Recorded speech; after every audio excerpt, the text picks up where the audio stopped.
괴로움을 평안으로 바꾸신 예수님이란 제목으로 말씀을 나누도록 하겠습니다. 금요기도에 나오신 우리 성도님들, 또 우리 다음 세대 친구들도 곳곳에 보이는데 너무너무 잘 오셨습니다. 아마 쉬고 싶고 또 개인적인 시간을 보내고 싶을 텐데 이 자리에 나오신 것만으로도 이미 승리하신 줄로 믿습니다. 오늘 말씀 듣고 기도할 때 하나님께서 우리 각 사람들에게 예배해 놓으신 은혜가 있는데 그 은혜를 듬뿍 다 취하고 돌아가시기를 축복합니다. 우리 환한 얼굴로 옆에 계신 분들 보시면서 이렇게 한번 인사 나누시면 좋겠습니다. 잘 오셨습니다. 은혜의 주인공, 기적의 주인공 되십시오. 네. 여러분, 사람들은 흔히 보이는 게 다다라고 생각합니다. 실제로 보이는 것이 전부일 때가 많이 있습니다. 근데 반대로 이런 말도 있습니다. 보이는 게 다가 아니다. 이 말은 조금 더 바꾸어 말하면 본다고 해서 다 보는 것이 아니다라는 말일 수도 있겠죠. 여러분, 겉으로는 다 본 것 같아도 사실은 보지 못하는 부분이 훨씬 더 많을 수 있습니다. 옆에 계시는 우리 성도님들, 여러분 좀 다 아십니까? 본다고 다 아는 게 아닙니다.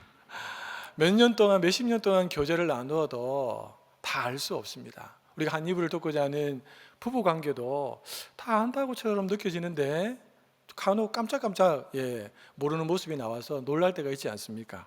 이런 화면을 한번 보십시오. 보이는 게 다가 아니다라는 말의 의미가 좀 쉽게 좀 다가오실 것 같습니다. 땅속을 못 보고 겉으로만 보면 이 두 사람 중에서 오른쪽에 있는 사람의 당근이 훨씬 더 클 것처럼 생각됩니다. 왜냐하면 그 사람의 얼굴에 묻어나 있는 표정이라든지 그 높이, 키보다 더 높은 그 줄기를 보면 분명히 이 사람이 쥐고 있는 이 당근, 이 줄기 밑에 있는 당근은 어마어마할 거다라고 사람들은 쉽게 생각할 수가 있다는 것입니다. 근데 땅속을 보면 어떻습니까? 그 반대라는 것이죠.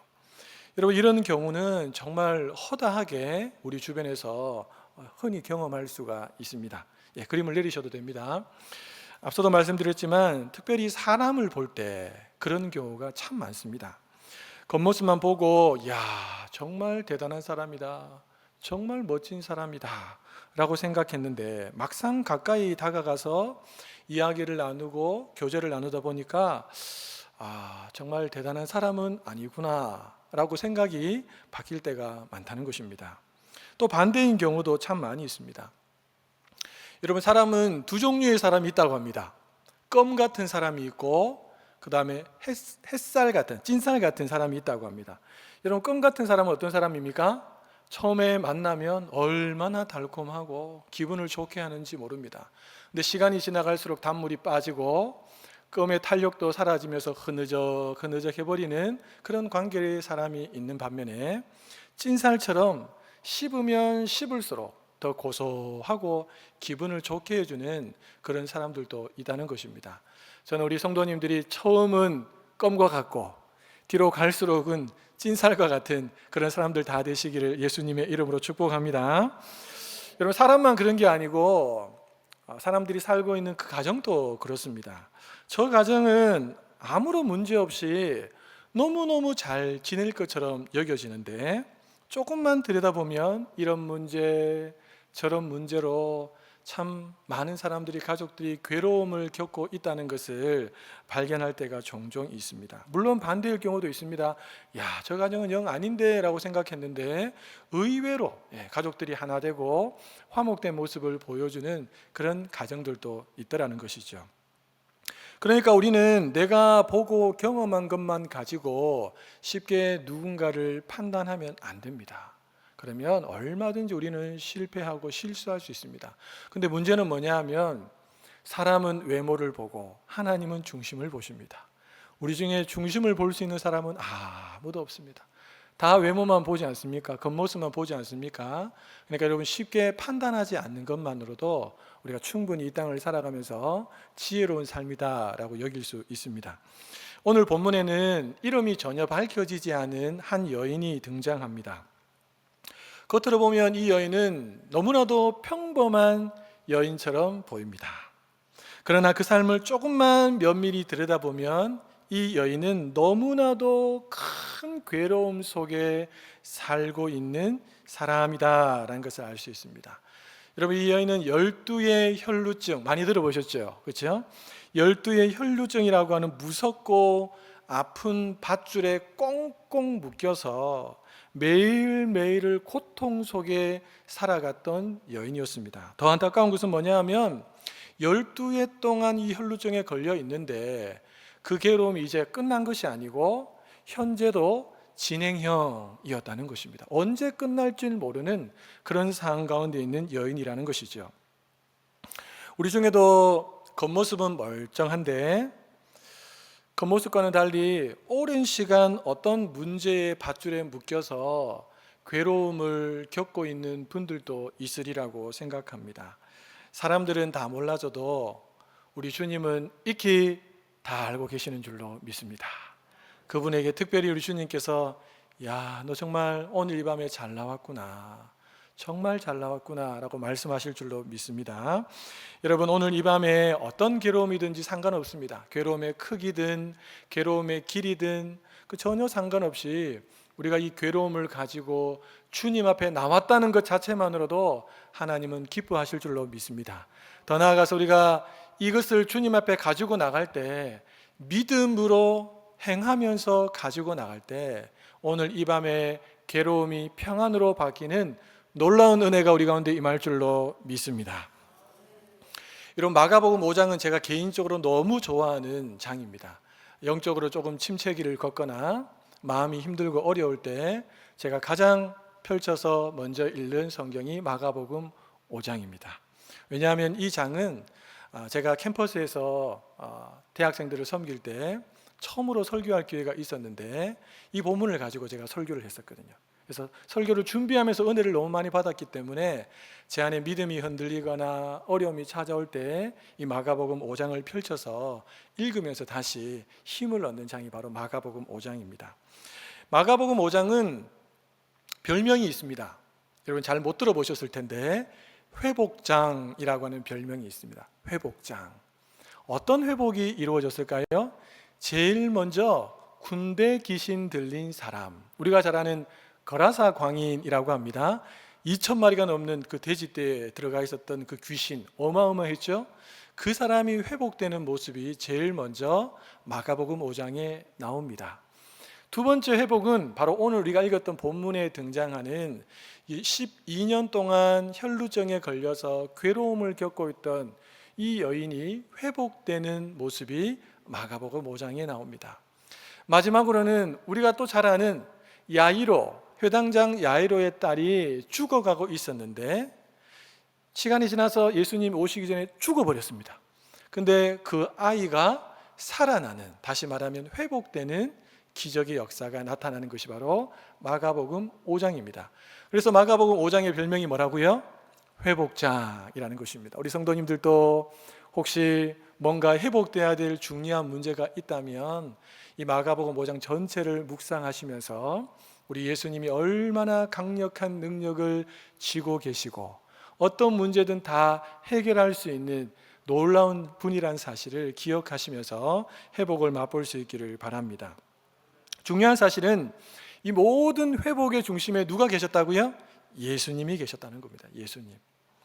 그러니까 영적인 문제든 정서적인 문제든 육체적인 문제든 심지어 죽음의 문제든 예수님 앞으로 가지고 나오느냐가 참 중요합니다.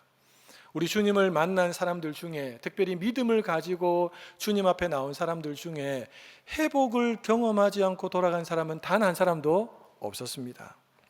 자, 이제 본문에 등장하는 여인이 어떻게 이 괴로움에서 회복되어서 평안을 누리게 되었는지 우리 구체적으로 한번 살펴보도록 하겠습니다. 앞서도 말했지만 이 여인은 12해 12년 동안 괴로움을 겪었습니다. 육체적인 괴로움이죠.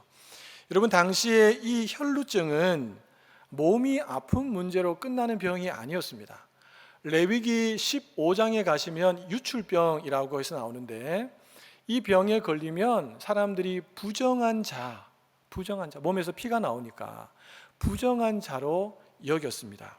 하나님 앞에 부정한 상태라고 사람들은 생각한 겁니다. 그러니까 여러분, 하나님 앞에 부정한 상태니까 그 사람이 하나님 앞에 마음껏 나아가서 예배 드릴 수 있었을까요? 아니요. 제일 첫 번째, 예배를 마음대로 드릴 수가 없었습니다. 뿐만 아니라 그 사람이 손을 대서 만지는 물건이나 만지는 사람이나 다 부정해 버립니다. 그러니까 사람들하고 함께 어울려서 지낸다는 것 자체가 불가능합니다. 여러분, 사람들과 같이 지내는데 손을 이렇게 안 쓸 수가 없잖아요. 어쩌다 보면 손이 그냥 자연스럽게 나가서 터치하기도 하다가 누군가에 딱 터치게 되면 그냥 부정해 버리기 때문에 사람들이 다 피하겠지요. 그러다 보니까 공동체에서 함께 생활할 수 없고 격리 생활, 혼자 생활하는 고독과 외로움의 삶을 살아갔던 자가 바로 이 혈루증 걸린 여인이라는 것입니다. 이 여인은 부정한 자라고 하는 낙인이 꽝 하고 찍혀져 있었습니다. 여러분, 그러니까 이 여인이 겪었던 고통은 단순히 몸의 고통으로만 끝나지 않았습니다.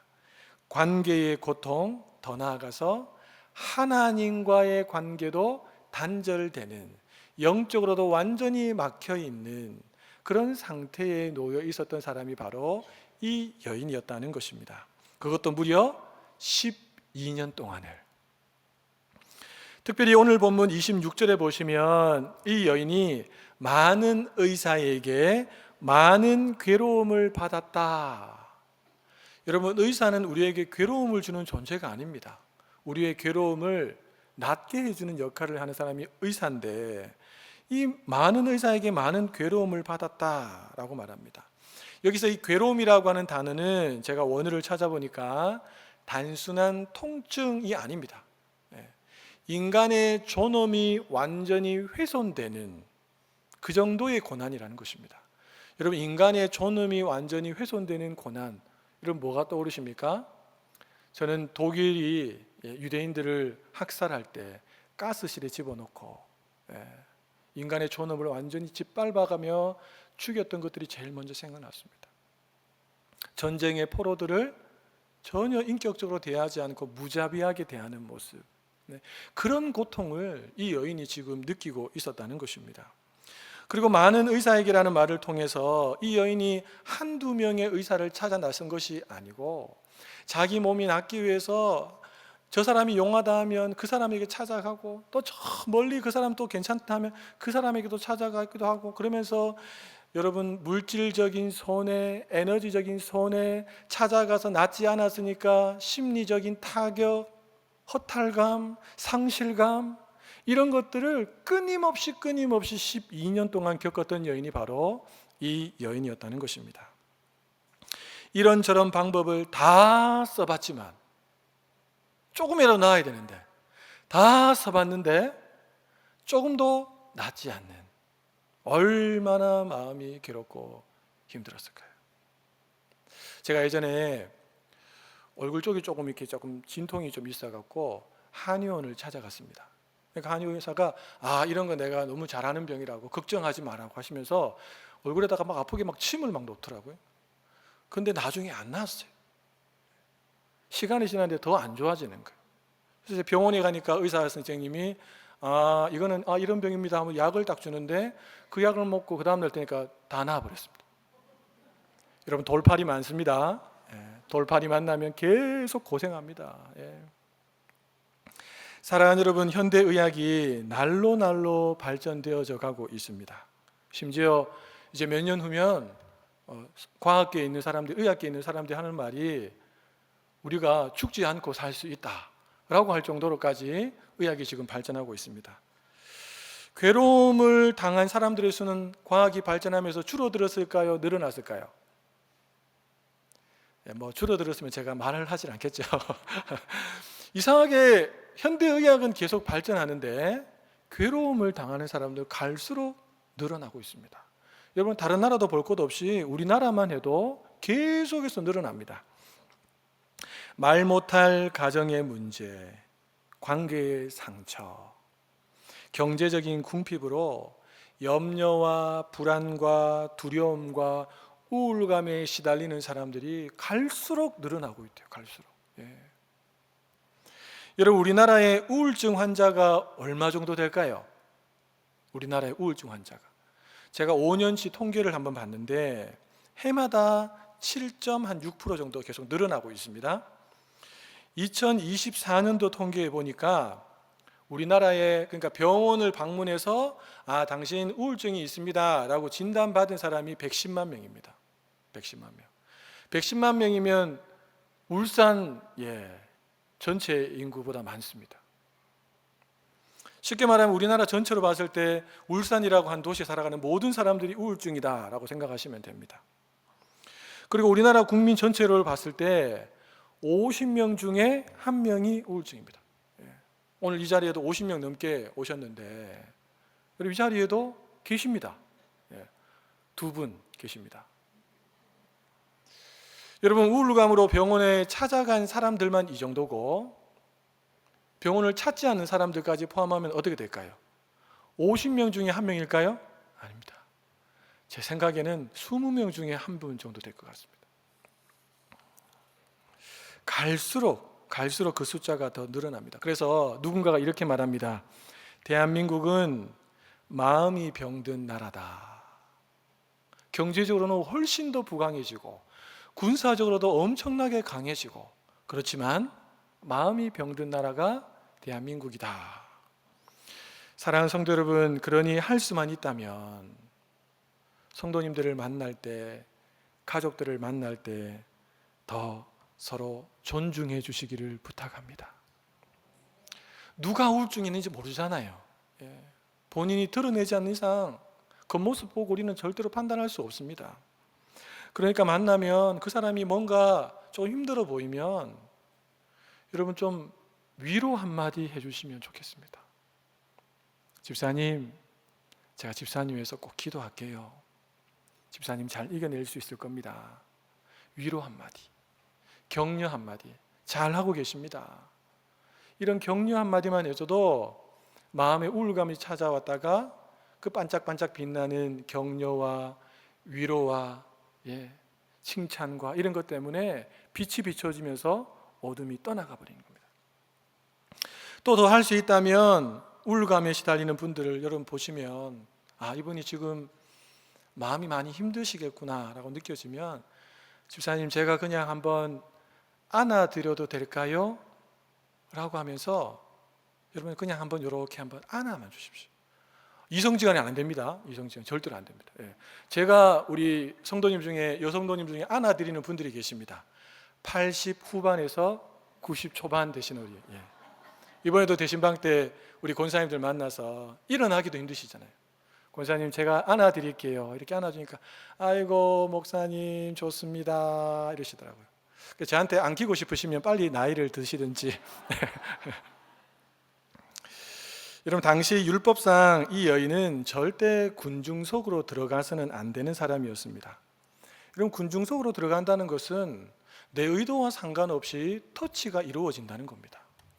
그러니까 이 여인이 군중 속으로 들어가면 수많은 사람들이 이 여인 때문에 어떻게 됩니까? 부정한 자가 되는 겁니다. 그러니까 들어가면 안 돼요. 여러분, 이 여인 또 알고 있었을까요? 몰랐을까요? 알고 있었습니다. 알고 있었어요. 그런데 이 여인은 예수님의 옷자락을 만지기 위해서 군중 속으로 들어갑니다. 여러분, 이 여인이 예수님에 대해서 알고 있는 정보는 소문을 통해서만 들은 겁니다. 자기 눈으로 뭔가를 직접 경험을 했거나 그게 아니고 소문을, 이 사람들이, 지나가는 사람들이 이야기하는 이야기를 하나 둘 듣다 보니까 예수님 이런 분이라 하더라 저런 분이라 하더라, 그런 이야기를 종합적으로 이 여인이 듣고 마음속으로 어떤 마음을 가졌냐면 내가 저분에게 다가가면 나이가 12년 동안 괴로움을 받고 있던 이 병에서 내가 노임받을 수 있겠구나 라고 하는 믿음, 이 믿음을 가지고 이 여인이 어떤 사람들이 부정하게 되는 것을 먼저 생각하기보다 내가 저분을 만나야겠구나 라는 생각을 가지고 나아간 것입니다. 만약 여러분 그 군중 속으로 들어가다가 들키면 어떻게 됐을까요? 들키면 아마 더 큰 수치와 수모를 겪었을 겁니다. 심하면 아마 목숨까지도 잃을 수 있었다고 합니다. 그러나 여인은 전혀 이것을 개의치 않습니다.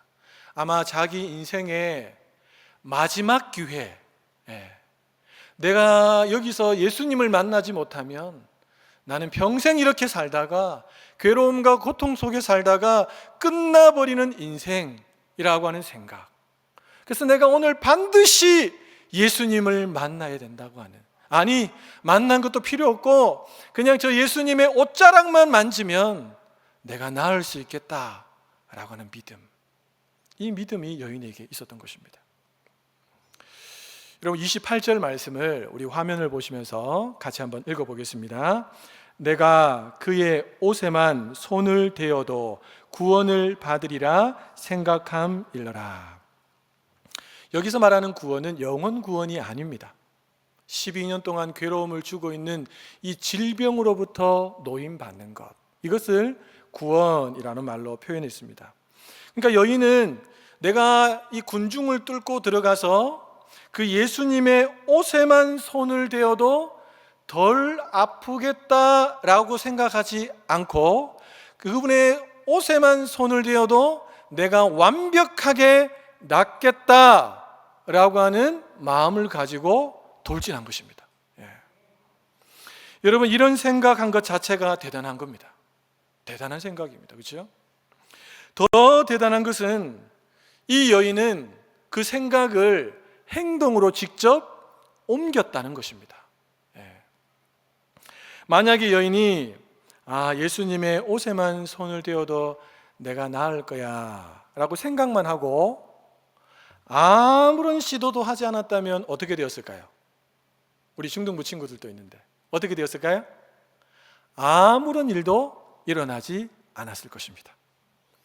우리 바로 이 대목에서 군중과 이 여인의 차이를 한번 짚고 넘어가야 합니다. 여러분, 군중은 예수님에 대한 소문을 똑같이 듣고 예수님을 보다 더 가까이에서 보기 위해서 몰려온 사람들입니다. 그렇죠?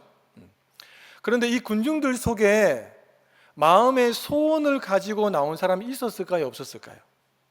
예수님이 수많은 병자를 고치시고 귀신 들린 사람을 낫게 하시고 바람과 바다를 잔잔케 하시고 거라사 광인도 치유하시고 이런 엄청난 소문을 듣고 나도 예수님 만나면 나음을 입을 수 있을 거야 라고 하는 기대와 설렘을 가지고 나온 사람들이 있었을까요? 없었을까요?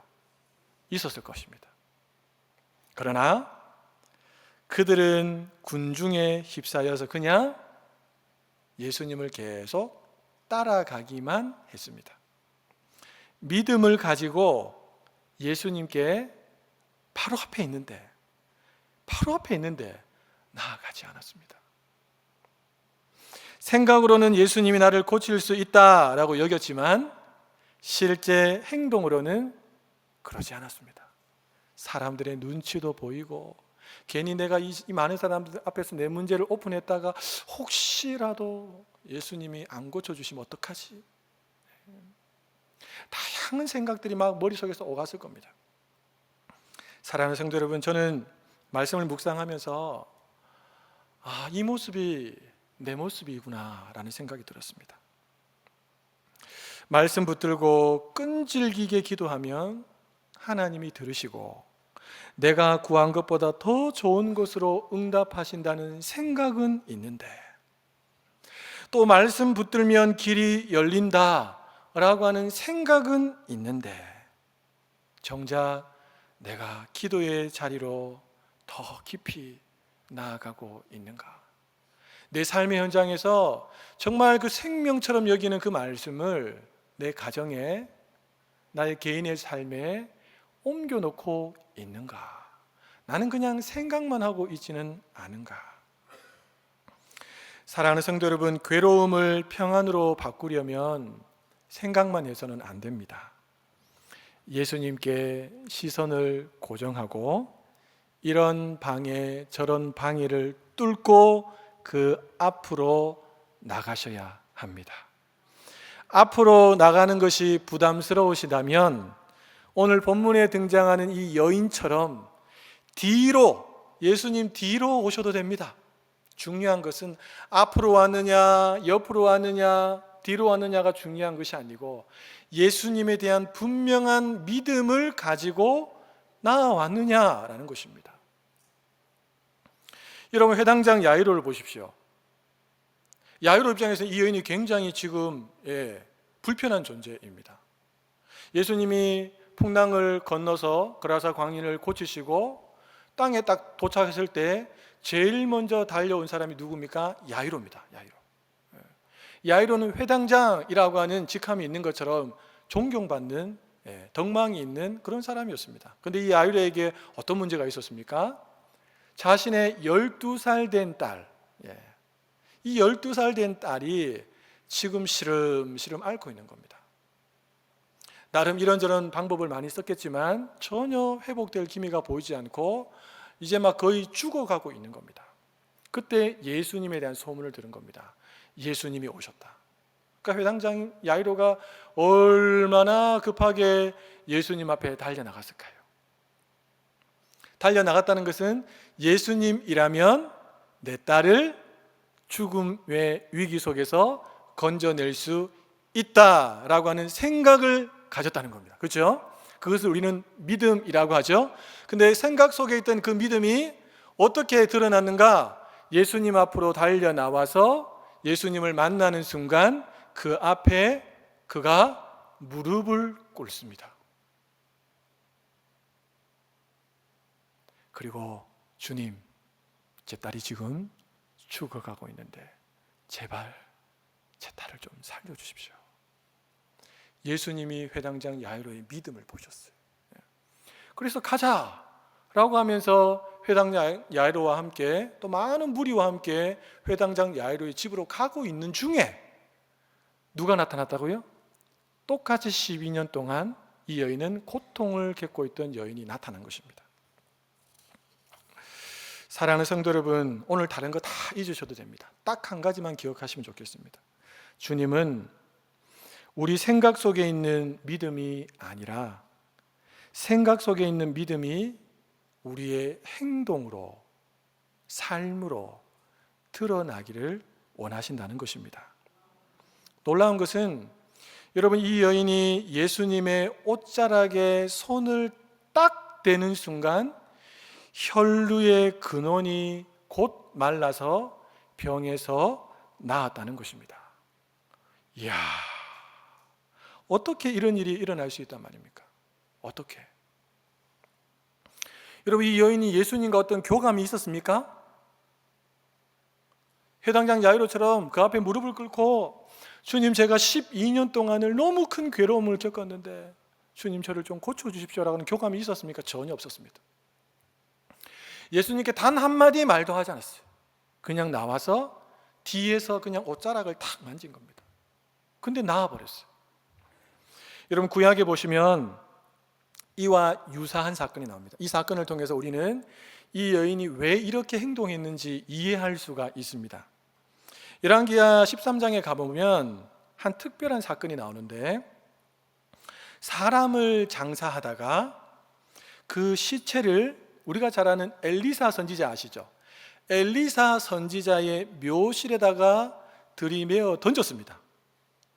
그러니까 이 시체가 던져지면서 엘리사 선지자의 뼈, 이제 죽은 지 오래된 겁니다. 뼈가 있다는 것은 뼈에 이 시체가 딱 닿는 순간 어떤 일이 난 줄 아십니까? 죽었던 사람이 살아나서 일어서는 기적이 구약 성경에 나옵니다. 여러분, 엘리사가 직접 기도했습니까? 아닙니다. 지금 엘리사는 죽은 지 오래돼갖고 뼈밖에 없어요. 뼈. 그렇다고 살아있을 때도 아닌데 그저 그냥 뼈에 죽은 시체가 닿았을 뿐인데 그 시체가 살아났다? 도대체 이걸 어떻게 설명할 수가 있겠습니까, 우리가? 이 사건으로 인해서 유대인들 머릿속에는 이런 한 가지의 인식이 생깁니다. 그게 뭐냐 하면, 하나님의 능력은 거룩한 사람을 통해서 흘러간다. 데이기만 해도 흘러 들어온다. 더 놀라운 장면이 나옵니다. 여러분, 그 능력이 나간 순간 예수님이 아셨다는 겁니다. 예. 이야, 이건 더 놀라운 일입니다. 예수님이 그것을 아시고 가던 길을 갑자기 지금 급하게 가야 되는데, 그렇죠? 예수님이 갑자기 딱 멈추신 거예요. 예수님이 멈추시니까 무리도 다 멈추고, 회당장 야이로는 예수님 왜 갑자기 지금 멈추시냐고, 빨리 가셔야 된다고 지금 예배에서 막 이야기하지 않았겠습니까? 여러분, 이미 그 여인은 나아버렸어요. 그렇죠? 예수님의 몸에서 능력도 이미 다 나갔습니다. 그러니까 그냥 가시던 길을 계속 가셔도 아무런 문제가 없는데, 예수님께서는 의도적으로 가던 길에서 걸음을 딱 멈추십니다. 그리고 무리를 향해서 이렇게 물으십니다. 누가 내 옷에 손을 대었느냐? 누가 내 옷에 손을 대었느냐? 제자들이 들으니까 너무 어처구니가 없거든요. 왜 어처구니가 없습니까? 아니, 수많은 무리들이 지금 끼어갖고 지금 겨우겨우 움직이고 있는데, 아니, 예수님 저 사람도 되었고 요 사람도 되었고, 예? 저 김씨도 되었고 박씨도 되었고, 다 예수님에게 이래저래 가면서 다 터치되고 했는데 누가 내 옷자락에 손을 대었냐니요. 예수님, 도대체 이게 무슨 말씀입니까? 그러자 예수님은 군중 속에서 일어나는 그냥 흔한 접촉이 아니고 믿음의 손길 하나를 잡고 계셨습니다. 여러분, 예수님은 무언으로 이렇게 말씀하신 겁니다. 아니다, 아니다. 그냥 내 몸에 지나가면서 이리 휩쓸리고 저리 휩쓸리다가 손댄 사람들 말고 믿음으로 손댄 사람이 딱 한 사람 있다, 이 무리 중에. 내 믿음으로 내 능력을 끌어쓴 사람이 딱 한 사람 있다라는 말씀을 지금 예수님은 하고 계신 겁니다. 여러분, 예수님께서 누가 내 옷에 손을 대었느냐 라고 하시고 모든 사람들이 이게 무슨 이야기야 라고 하고 있을 때 깜짝 놀란 사람이 한 명 있었습니다. 그 사람이 누굴까요? 12의 혈루증에 걸렸다가 혈루의 근원이 말라버린 그 여인입니다. 여인은 깜짝 놀랐어요. 그리고 순간 두려움을 느낍니다. 왜냐하면 내가 예수님 몸에 손을 댔다는 사실을, 이렇게 믿음으로 손을 댔다는 사실을 알 수 있는 분은 사람으로서는 절대 불가능하다는 것을 안 거예요.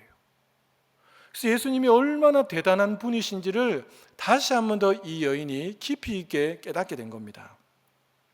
여인은 두려워하면서 떨면서 예수님 뒤가 아니라 예수님 앞으로 나옵니다. 그리고 예수님 앞에 무릎을 꿇고 그간 자신에게 있었던 일들, 그리고 조금 전에 예수님의 옷에 손을 대었을 때에 혈루의 근원이 말랐다는 그 사건들에 대한 이야기를 다 이야기하기 시작합니다. 그러자 예수님께서 34절에서 이렇게 말씀하십니다. 우리 같이 한번 읽어볼까요? 예수께서 이르시되 딸아, 내 믿음이 너를 구원하였으니 평안히 가라. 내 병에서 놓여 건강할지어다.